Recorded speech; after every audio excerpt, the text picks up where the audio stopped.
Hey everybody, Andy's free guitar chart videos here. Welcome to my YouTube subscribers and my Facebook friends and anyone who's found this video on YouTube or Facebook.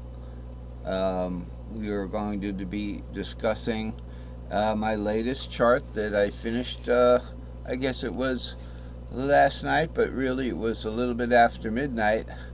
I like to make the charts at night because it's quiet for me. I don't even have to play the guitar anymore to make them. Um, so I'm kind of like a Beethoven there. He was deaf. Or he wasn't deaf, but he still wrote his music, you know. Anyway, I didn't study music in school. Um, However, taking classes. I took private trumpet lessons and 3 years of that, or 2 years, and 3 levels: beginner, intermediate, advanced. I was in a marching band, but I never took it into high school. I started playing piano on my own in high school. So I learned Scott Joplin's piano rags, about 8 of them, and that got me started in really being on my own with music. And I played all through college. Um, so here we go. Let's do the lesson in guitar now. It's been quite some time since then. Chart 244, E and C cage bound short scales.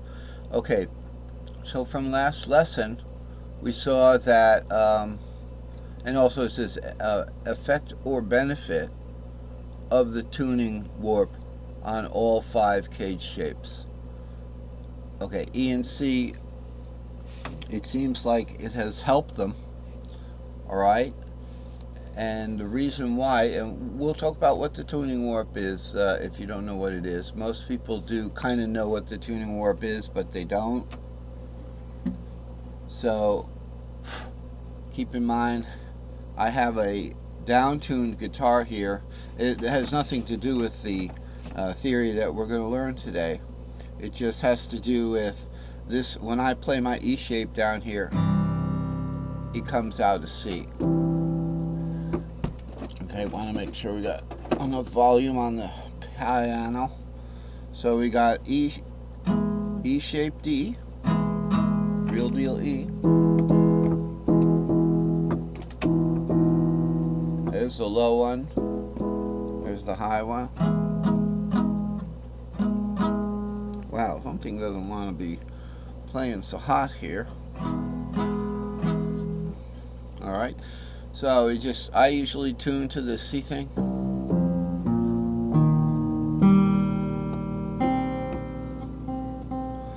And then when I get the Mr. Capo on, this is where your guitar will be tuned to.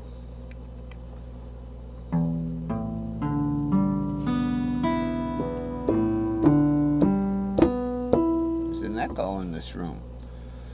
So we were talking about the cages. How on the E cage, what is the tuning warp? It's early. I've just woken up, so but I want to get a video started.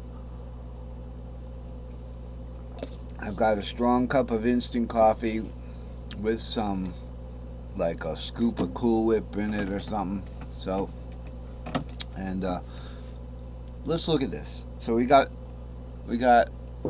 E to A string is a fourth, A string to D string is a fourth, D string to G string is a fourth, and then G string to B string is a diminished fourth. We're going to call it a diminished fourth. Then E to a B string to E string is another normal fourth. Now here we go down. Okay, E string to B string, B's the fifth of E. Okay, B string to G string. Okay, G is the augmented fifth of B. Okay, here's the fifth, here's the augmented fifth. Take it down an octave. Okay, then we're back to fifths again with strings. So the fifth of G is D string, the fifth of the D string is the A string, the fifth of the A string is the E string. Okay, but we're going to look at, divide the scale into string shapes here. So up here in the legend corner up here, short pattern stack, we're going to use the short pattern stack to describe the string shapes. The string shapes are C is 3, 4, 5, G is 6, 7 root, D is 2, 3, 4, A is 5, 6, and E is 7 root 2. That's all we have to know. Additionally, I'm going to put in a string shaped circle here. Alright, and we're going to make it a circle so it's not a setting sun.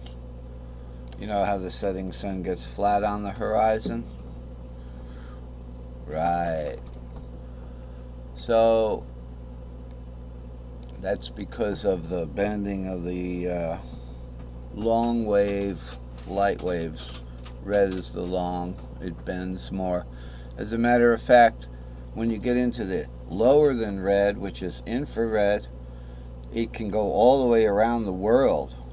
Not that you could see the image of the sun, but if you had filter, you know, an infrared detector, yeah. So that's how we can get shortwave radio waves from, you know, Europe and everything if you buy yourself a shortwave radio. I used to do that. Anyway, but now I like these strings. Okay, so here's our string shapes once again, and notice clockwise we're going in string shape fifths. C, G, D, A, E, C. And remember that E now goes to C, and going counterclockwise, C goes to E is a diminished fourth. So there's our third. But remember, the string shape thirds have nothing to do with the tuning warp, because they occur everywhere on the fretboard. So we've got the CE relationship over here.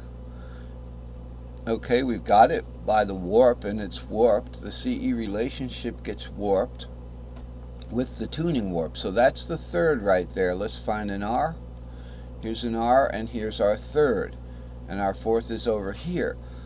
But I've made for us an unwarped fretboard here. So we didn't really even have to bring in, we didn't even have to look at the diagram up here once again. So this is a pattern, and a pattern is an all P4 tuning. They call it P4 tuning. Perfect fourth. So everything's a perfect fourth. Where's the root here? Right above it's a fourth. No longer a third. So what I've done is I've said no tuning warp here. The tuning warp is when it is the diminished third between the G and the B string. And by the way, when we're looking at strings, we're going up in fourths and down in fifths.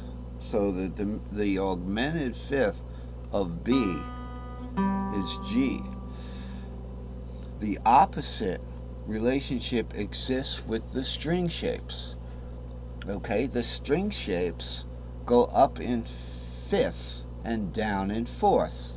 And we can see that by going clockwise. Say we're going up the strings, so we're going C to G to D to A to E.